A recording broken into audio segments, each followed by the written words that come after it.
Since then you have been raised with Christ. Set your hearts on things above, where Christ is, seated at the right hand of God. Set your mind on things above, not on earthly things. For you died, and your life is now hidden with Christ in God. When Christ, who is your life, appears, then you also will appear with him in glory. Put to death, therefore, whatever belongs to your earthly nature. Amazing. Thank I love you. those verses. There's so much in it, and we're going to continue to kind of explore that theme as we go on. What's quite interesting is with the hero, we're talking about in Colossians, it says to fix your eyes on things above, and that is often what the hero does. So we're going to talk about that in a minute. But we do have a little Bible quiz. Yeah, so what we've noticed is, in fiction, in movies, we can spot the villains and the heroes. So what we want to do now is bring that into the history of the Bible and the people that have gone before us, and see if we can spot the heroes and the villains from biblical history. Yeah. So what we've got coming up is 6 people from the history of the Bible, going all the way from Genesis all the way through to the New Testament, and we've put them in historical order as well to help you with this. So we're going to show pictures, obviously, not photos, because they weren't around. So these are artistic interpretations of these characters from the Bible. And what we want to know is what their names are, and whether they are a hero or a villain in the story of the Bible. So we've got 6 people from the Bible, going from those who were historically furthest back to most recent. So starting in Genesis, coming through to the New Testament, and we want to know what their names are and whether they were a hero or a villain. And some of them are a little bit complicated, aren't they? Yeah. So they might be. It's not maybe straightforward. Okay. So first, hero or villain. Okay. So there's a little bit of a clue who this might be from their outfit. Yeah. There's also a musical about it. Laura, have you seen the musical? I have. It's a brilliant musical. Would definitely recommend. Amazing.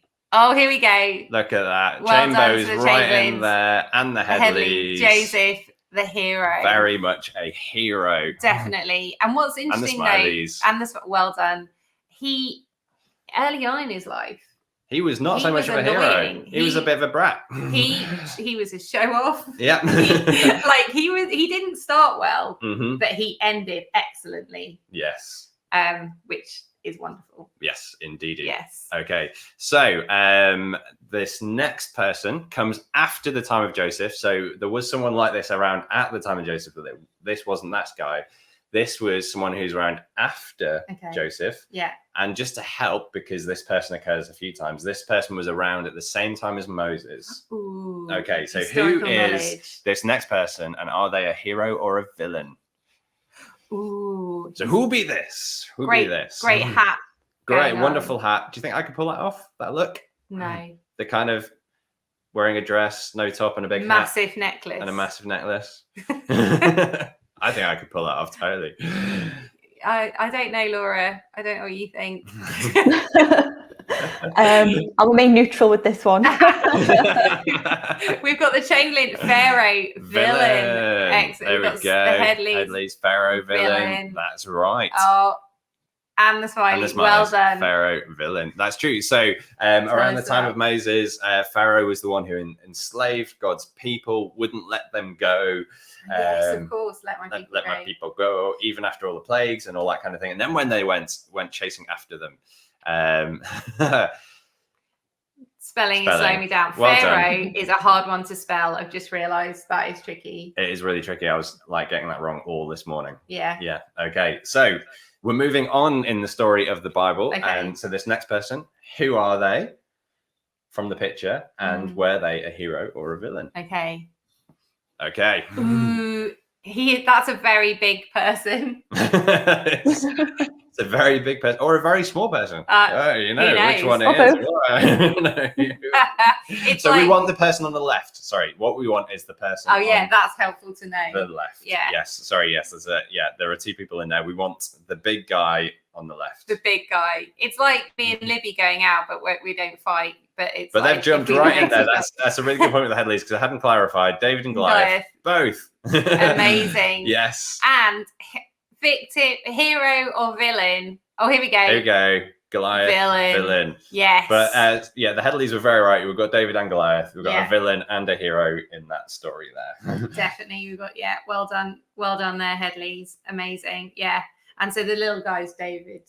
Yes. Yes. Big guy's Goliath. Yes. To be fair, David's probably normal size. He was quite young at the time. Yeah, he was quite young. He was a teenager at the time, which is, again, very cool. Okay, this next one, moving on in the story, but we'll still give you a little help in the Old Testament. Okay. You'll probably recognize it from the context. Who is this person and were they a hero or a villain? Ooh. Yeah. Who'll be this friend of lions hanging out? Laura, do you know who this one is? I do. I know this one. Yeah. Laura grew up in church, so she's had. You kind of forget about like all the lions that he actually faces and what that must have looked like. That's quite terrifying. Isn't it? It is really like, whoa. So we got Daniel the hero, amazing. Daniel the hero. Daniel the hero. And Susie, well done. Well done. Daniel Amazing. was the indeed hero. the hero. Yeah, it's quite into that picture is you're like, oh yeah, no, they were real. He did that. It was real. That's quite scary. He was very, very brave. Indeed. Daniel in the lion's den. Okay. So this next one is definitely the hardest one we've had so far. Okay. To give you some help, we're moved into the New Testament now. Okay, so time of Jesus, right? And what we want is the name of the person on the far right of this picture. The guy who sat down, who looks really important on that big throny looking thing. Who could that? This is tricky. This is super really tricky. Hard. So to help you, the other person in white is Jesus, who stood up there. Okay. And we've got some centurions there. So who might that person be?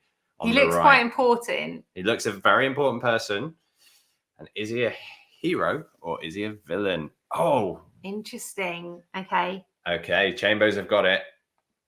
Pontius Pilate. Pontius Pilate, villain. Again, we're testing your spelling here, guys. We'll give points for spelling. Pontius Pilate. Pontius Pilate. So we've got here, he's a villain. He's got villain. So we wanted to start to show it gets a little bit complicated because Pontius Pilate really didn't want to have Jesus executed. And he tried to make every excuse he could so that it didn't happen. But in the end, he did have Jesus executed. Yeah. So, he was having this wrestle, but in the end, he was the one who sent Jesus' death sentence.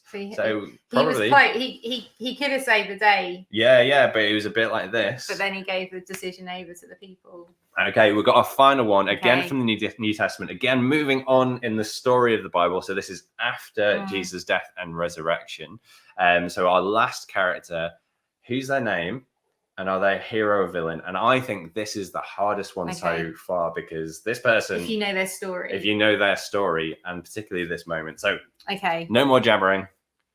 Who is this? And are they a hero or are they a villain? What's going on here? Laura, do you know what this is about? I think so. It is tricky. Like it took me when you showed the picture, it was like, what?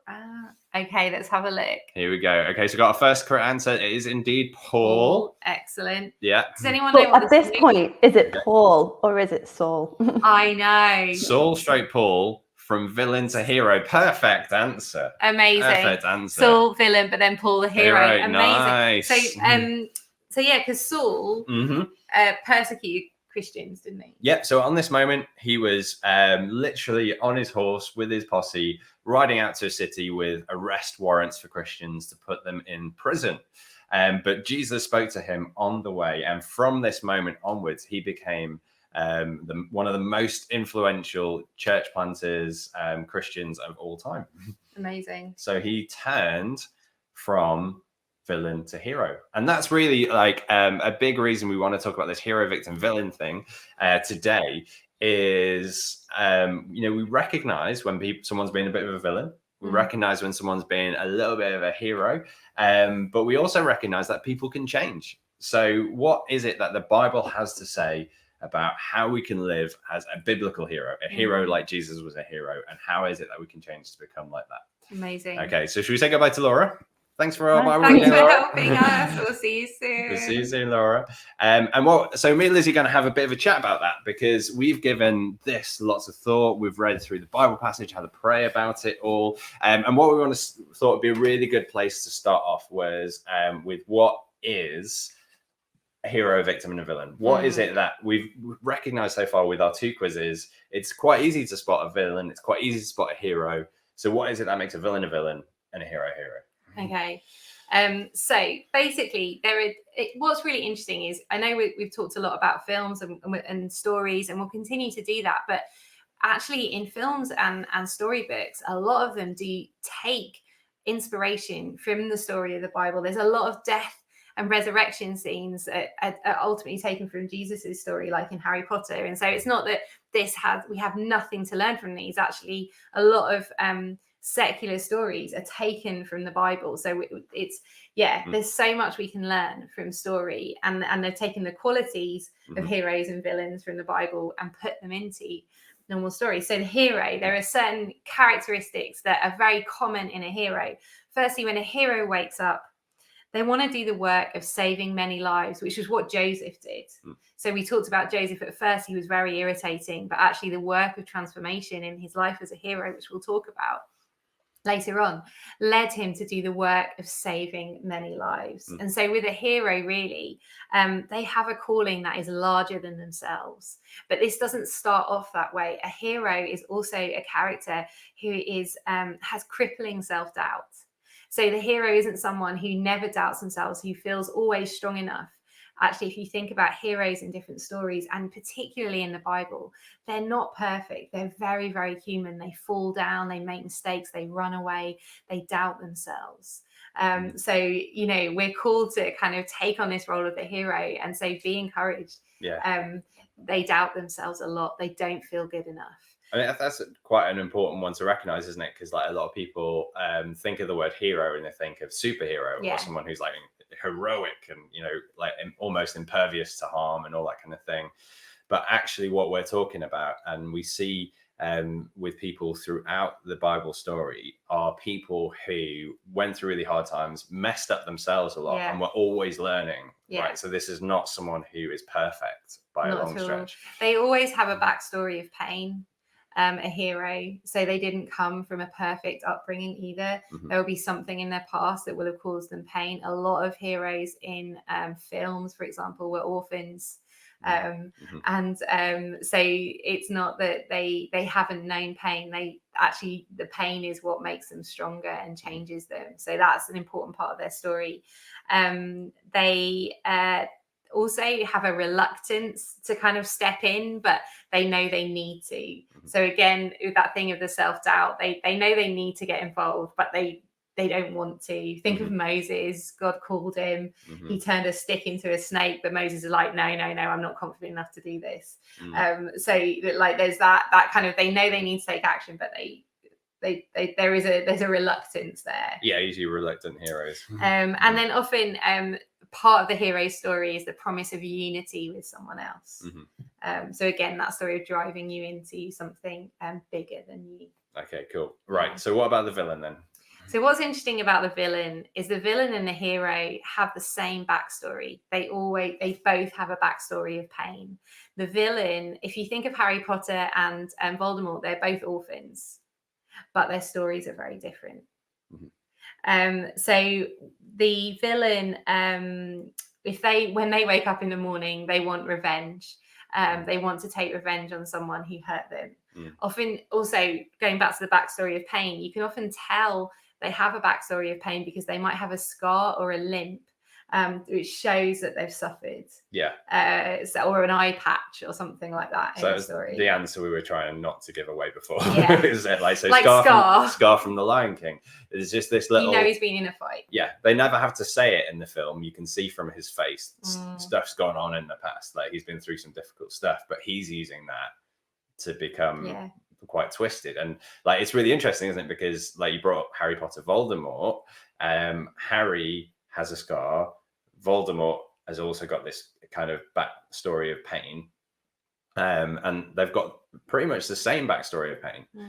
Both orphans, both magical and rejected, like all of this kind of stuff. But they use that almost same backstory to totally opposite ends of how they do things.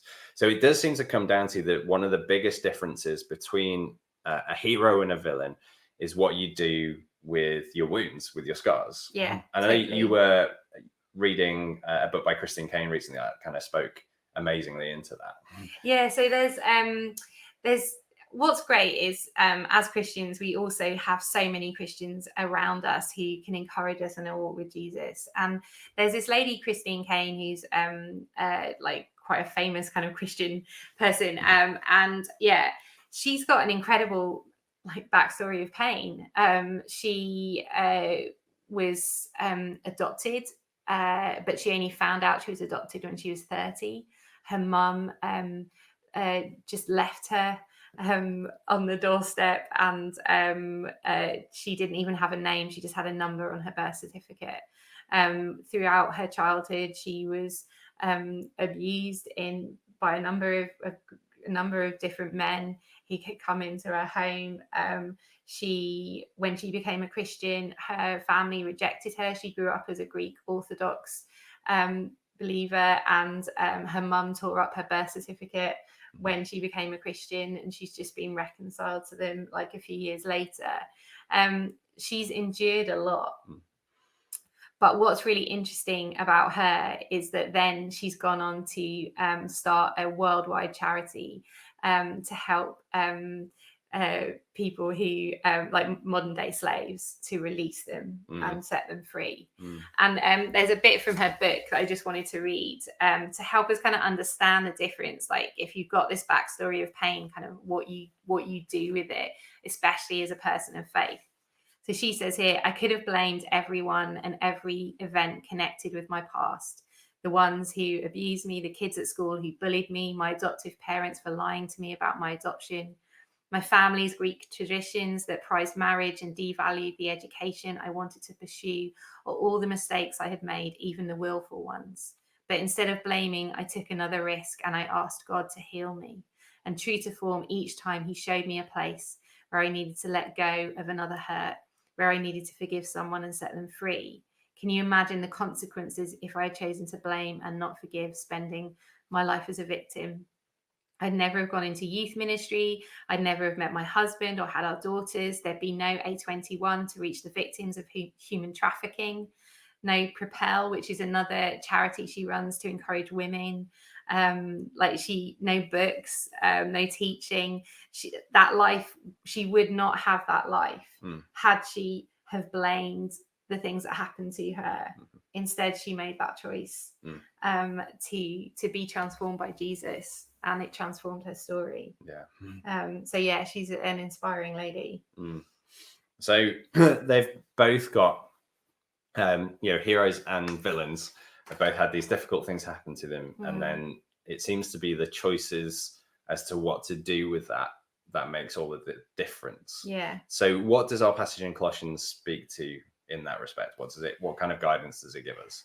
I think like in Colossians, it talks about fixing our eyes on Jesus, and we will all carry wounds with us. There will always be, we all share in suffering, whether it's like a moment. Your story might not sound like Christine Kane's, it might not be that extreme, but there will be things that we have endured, moments that we've endured, whether it's kind of rejection, betrayal, a diagnosis, the death or loss of a loved one, or even like the loss of a life that you longed for that never happened. But it could also be that endurance of just life being really, really hard and really, really exhausting. And I think when you think about COVID, it may be that you didn't lose anyone to COVID, but you have had to endure through this time. But there is always a choice with what to do with that pain. With lifting our eyes on Jesus, it takes our eyes off the pain and suffering and gives us an example of someone who suffered, but also who died and who rose again and had victory over pain. And he invites us into a bigger story. And I think sometimes when you're going through suffering, your story can feel very small, and pain consumes every single space, tiny bit of the space that we're living in. But then when you step back and you lift your eyes up to Jesus, you realize you're part of something much bigger, and that there can be purpose from your pain. If you think about Christine Cane's story, out of her experience, she set up a charity to kind of help the victims of human trafficking. And she wouldn't have done that if she hadn't have lifted her eyes up to Jesus. But also with wounds, there is this thing that some people are healed quickly, but a lot of us, it's a lifetime of healing. And sometimes, especially when we kind of maybe walk away or have a distance from Jesus, or aren't stop lifting our eyes up, our wounds can start seeping again. And if we don't let God transform them, then they will transmit into other parts of our lives and the lives of those around us.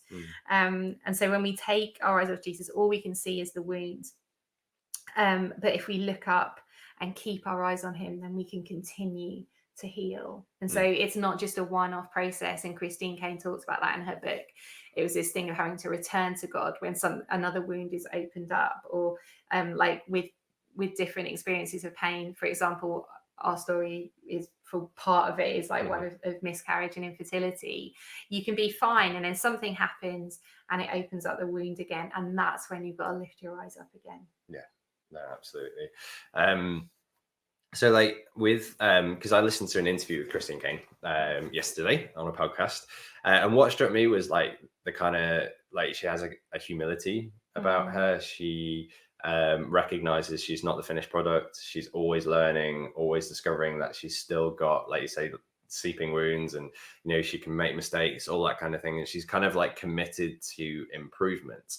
And the other thing I've been listening to on podcasts recently was like these kind of sad stories of churches that have fallen apart, and often they're fallen apart because they had a very charismatic leader who started to go very wrong. And what's interesting is there seems to be a common thread with these church leaders that go wrong.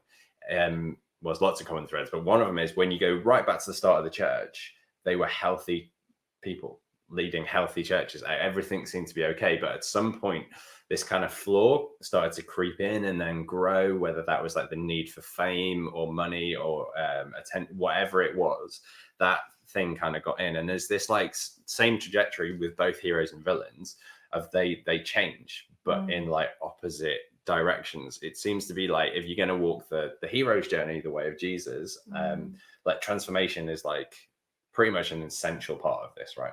Yeah, definitely. And that's what makes a story great. If you went to the movies, if you went to the cinema and you saw a film about a guy who wanted a Volvo, you got a Volvo, and that was the end of the film, it would be really, really boring.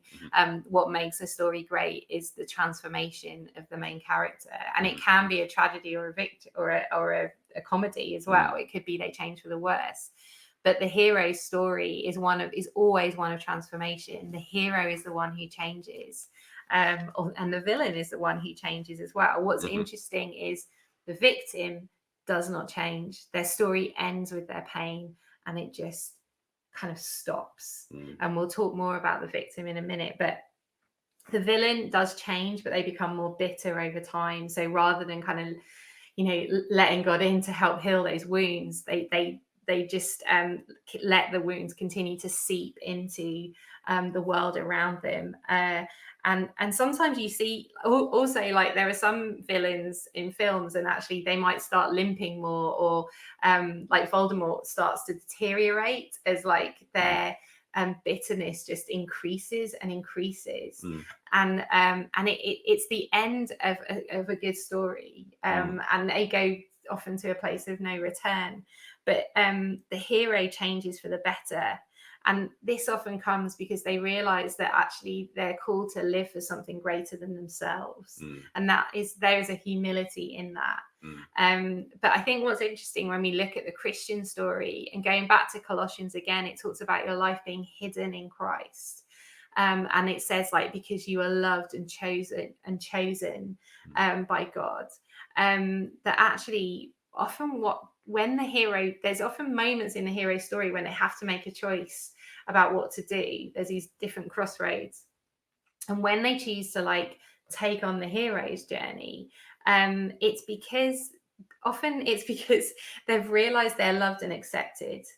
And this is, it might not be in the way they were expecting it. So for example, an orphan like Harry Potter always wanted a family, and he didn't get a family, but then he had this misfit group of friends who became his family. And then when he realized he had that, then he was able to go forward and kind of live that hero story.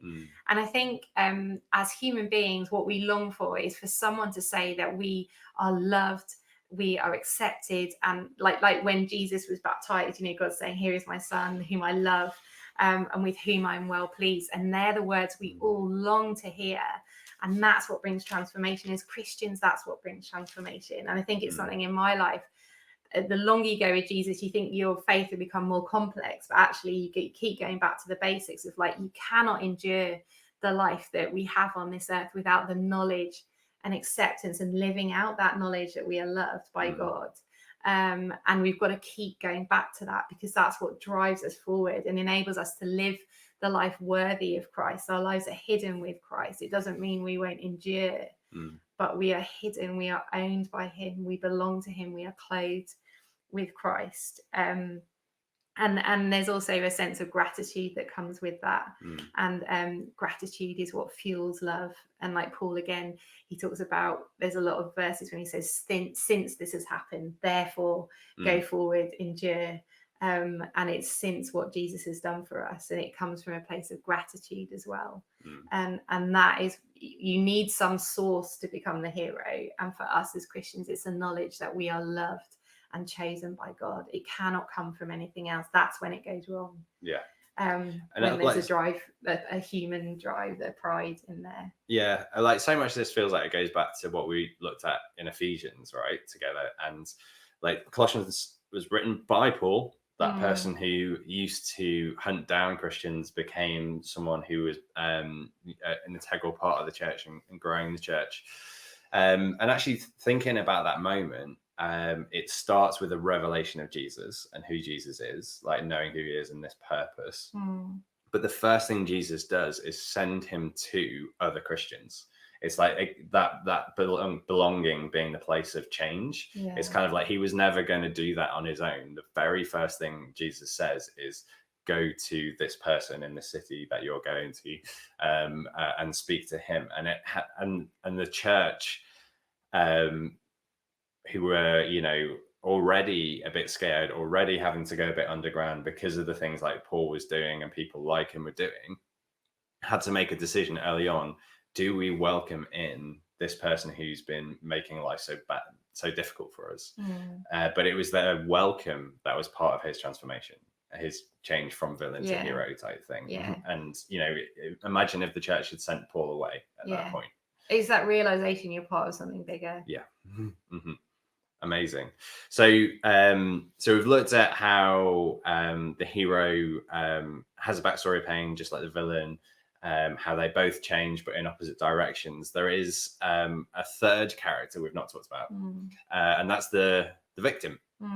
So there are heroes, there are villains, and there are victims, and the victims really don't change at all. They're kind of the people who get stomped out of the story, for lack of a better word for it. And you know, I think the Bible talks about victims as those who are tossed around. So there's you know, Jesus talks about it as people who are doubting, and doubting just simply means divided in two biblically, basically between two viewpoints, and you're not sure which way to go. So someone kind of believes in Jesus, but also doesn't believe in Jesus, you know, and they haven't really made up their minds yet. And Jesus says that person will be unstable. And then in the letters that come in the second half of the New Testament, they talk about people who are knocked about by the waves of new teaching. Basically, people come along with new ideas, and all of a sudden their faith falls apart, and they're all, you know, these aren't stable people. And I'd say like that's a victim, because a victim in a story is someone who puts all of the control outside themselves. They're buffeted about by circumstance, and they have no agency whatsoever. So a victim is someone who blames other people, who blames circumstances, who blames their past, who blames anything except themselves for what's happening to them. like in psychology, they have this concept called the locus of control, which turns out to be like really important for psychological health. And that is essentially having a sense of control over your own life. And people who have that tend to do much better than those who don't. So, someone who said, oh, I can't help the fact that I do this because I'm, I have this in my past, or I have this condition or whatever.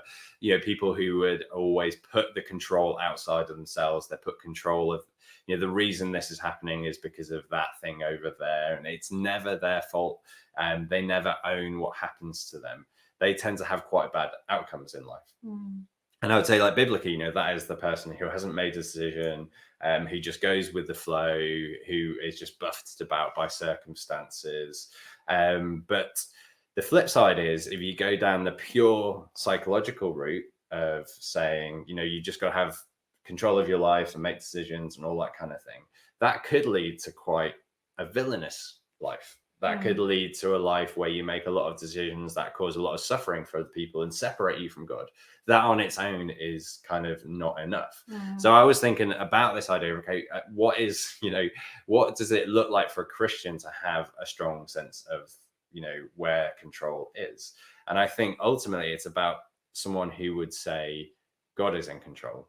Actually, God is the one with the power who is directing all of human history. And if I'm going to live well, then I need to kind of acknowledge in decisions big and small in my life that actually God is the one who's in control and not me. Yeah. And I think it comes again to that idea we were talking about of being part of a bigger story. Like if it's just you and it's all about you, then that's not actually a great story. Like the real heroes tend to sacrifice their own needs and themselves for something bigger than themselves. And so actually this is about kind of giving your story over to the greater story that Jesus is inviting yourself into. And I think like in terms of what it looks like practically, I think it's something like the Serenity Prayer. The Serenity Prayer came out of the 12-step movement, like Alcoholics Anonymous. And it's give me the serenity to accept the things I cannot control. And the wisdom to know the difference. So the wisdom to know what's mine to choose. And the Bible does give us plenty of instructions and moments to choose our path. But the peace and to know the difference between those things and the things that we have no control over. Yeah. So actually it's really like it's a practice of surrender. And this Colossians 3 really is a story of change. It's a story of a way of life that we leave behind and a new way of life that we take up. And to me, the hinge of it all is in verse 13, where it talks about forgiveness. Bear with each other and forgive whatever grievances you might have against one another. Forgive as the Lord forgave you. And I think for me, forgiveness is almost like the central practice of surrender, of giving up what is mine for a greater good. I think that's the yeah, definitely. So I think that what makes suffering so painful is that you feel helpless, that there is nothing you can control in that. But actually there is always a choice. And it may purely be attitude. It may not be that you can get yourself out of the situation. Like I have rheumatoid arthritis and I have not been physically healed. And there have been times I've not been able to get out of bed, but I had to choose like the kind of spirit that I would kind of live that story out in. And I think throughout the Christian story there is this kind of life of sacrifice, of like the story of death and resurrection and forgiveness, denial of self.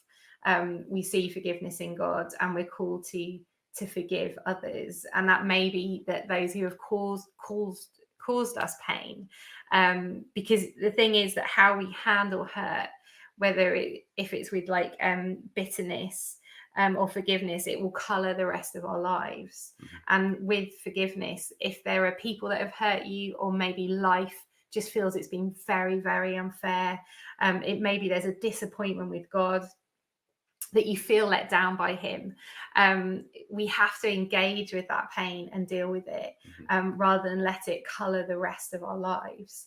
It can harden our hearts or soften our souls. It depends on the choice we make. And that's like a daily choice. The thing is with forgiveness, and especially with someone who's hurt you, revenge will never satisfy. You can hold out and wait for that person to apologize, and that might never happen. Like there's quite a few years ago, someone deeply hurt me and they never realized how much they hurt me, and it took me years to get over it. And then one day they kind of brought up the thing that had happened. They were like, oh, I didn't realize it upset you. Oh, I'm sorry, I didn't mean anything by it. And they didn't even realize how much it hurt. And so I couldn't wait for that person to make it better for me. I had to do that work with God, because otherwise it was just going to get me angrier and angrier and more bitter. And so at the root of transformation is forgiveness. It could be it could be any number of places that forgiveness needs to be found, but that is there. And I think sorry, if I jump in, so Yeah. it's just like there's recently I think one of the best examples of this recently was the musical Hamilton, which I surprisingly liked, because I don't like musicals, but I loved Hamilton. And I don't want to give away the story for anyone who's not seen it yet, but there's a moment where a couple are at a complete impasse, and their life is like in a slump, and things are really bad, and they're not changing. If anything, they're just kind of slowly getting worse. Yeah. And then there's this moment, and there's a line in the song, "Forgiveness, could you imagine?" And I think that the reason I find that so powerful is because, like, unforgiveness and revenge just leave things exactly where they were, and things never get better. But there's something about forgiveness, which is, can you imagine? It's like once that happens, like all these good possibilities open up, like healing, reconciliation, rebuilding, redemption, like we talked about last week, like all of these things, but they kind of hinge on that moment. And I think that's why it's so important. And it kind of, like I said it last week, like forgiveness isn't the end of the story, it's the beginning of the story. It's a doorway we step into, and then what comes after that, like dependent on the circumstances, dependent on the other person, all of that kind of thing. But it opens up possibilities. Totally. Whereas without it, it's just closed down. It's kind of, the story's over at that point. Redemption is about possibility. So like the one thing that has kept me going through like deep kind of pain and trauma has been this like trusting that God says there is no experience on this earth that is irredeemable.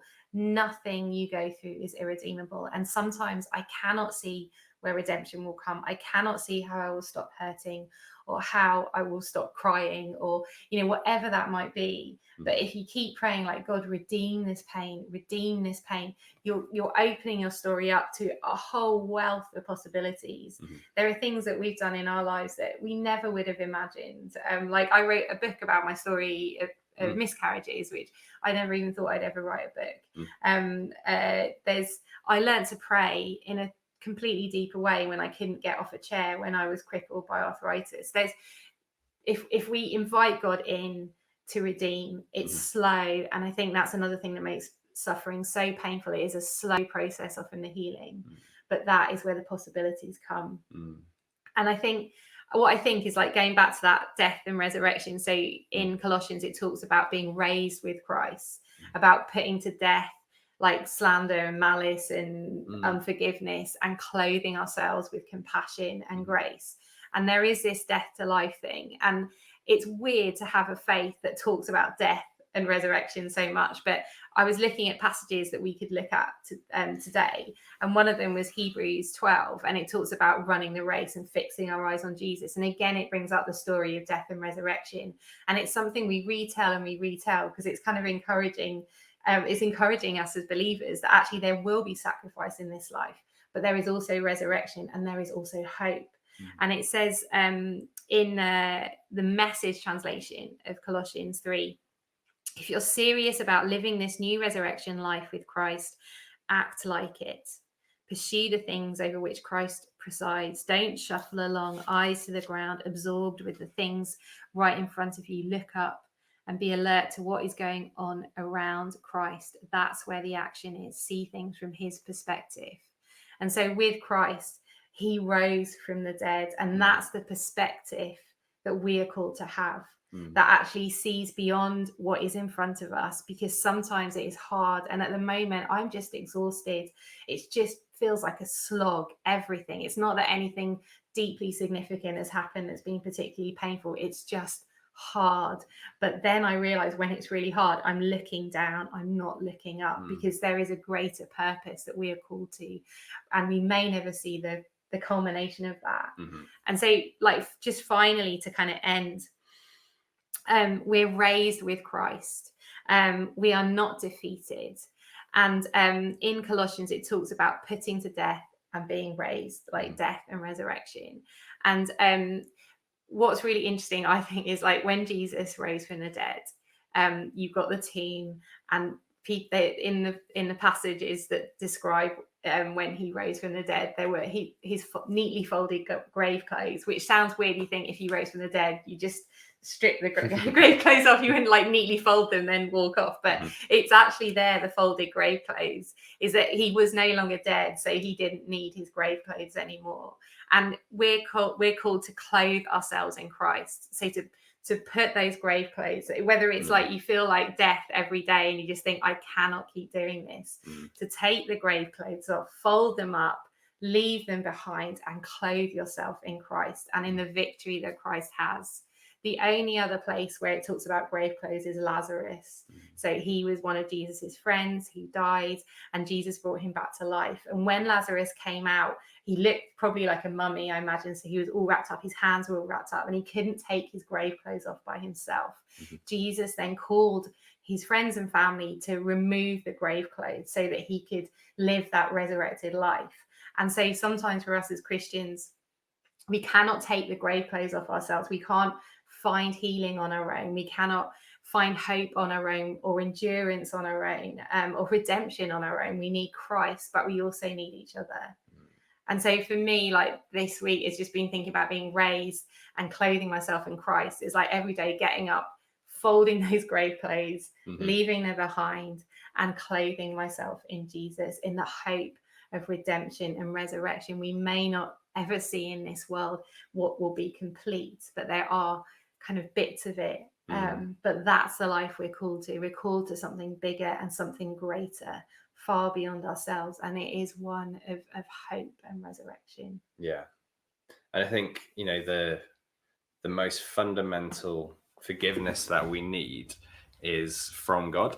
Like, you know, the Bible talks about, like, essentially God is the one who is always sinned against. Like, the most extreme example of this is like King David. He's had someone murdered, essentially. He's committed adultery. He's lied about it. He's done all of this horrific stuff. And then he says, when he comes to realize everything he's done, he prays to God and said, I've sinned against you and you alone. And you could almost say, like, everyone else who's been hurt is going like, what?